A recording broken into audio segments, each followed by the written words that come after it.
De nos jours, on dépend des instituts, des écoles bibliques pour former des serviteurs de Dieu.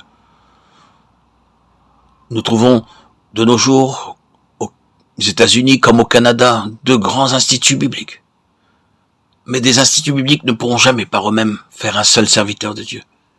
Ils peuvent former des prédicateurs, des docteurs en théologie qui enseignent, mais ils ne peuvent pas produire eux-mêmes de véritables serviteurs de Dieu, de ceux qui connaissent la puissance, la pensée et le plan de Dieu. C'est par la prière que le Seigneur forme ses serviteurs. Le Seigneur Jésus-Christ lui-même dut prier toute une nuit pour ses disciples avant qu'ils puissent devenir apôtres.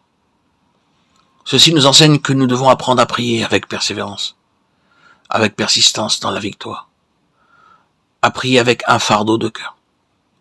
Regardons comment l'apôtre Paul lui-même réclamait la prière. Il n'a jamais demandé d'autre aide que la prière.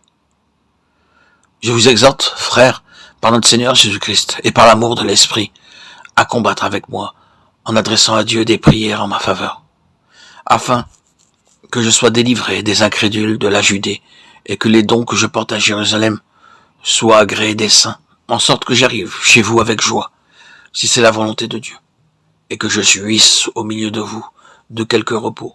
Romains 15, 30, 32. Nous pouvons constater dans ce passage comment Paul adressait aux chrétiens un appel très pressant à la prière. Il était un homme de Dieu qui traversa toutes sortes d'épreuves, de difficultés et de souffrances avec joie. Mais voyez à quel point il réclame la prière des croyants.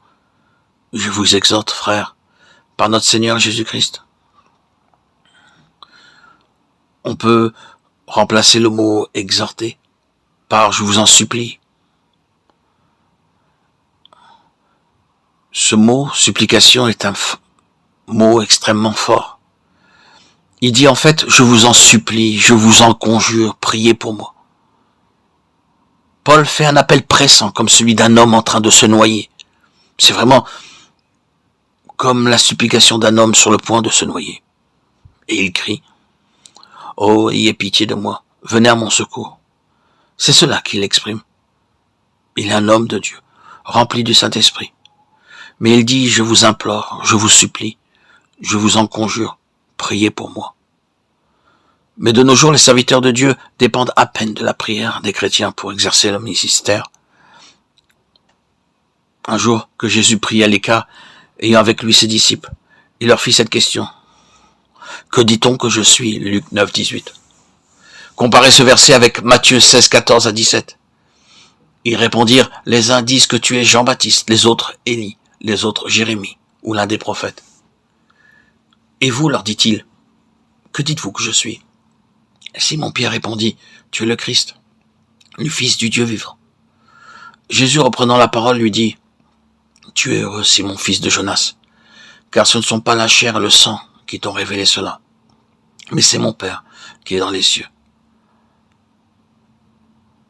Par Luc, nous apprenons qu'après avoir prié, le Seigneur pose deux questions à ses disciples. Premièrement, que disent les gens à mon sujet?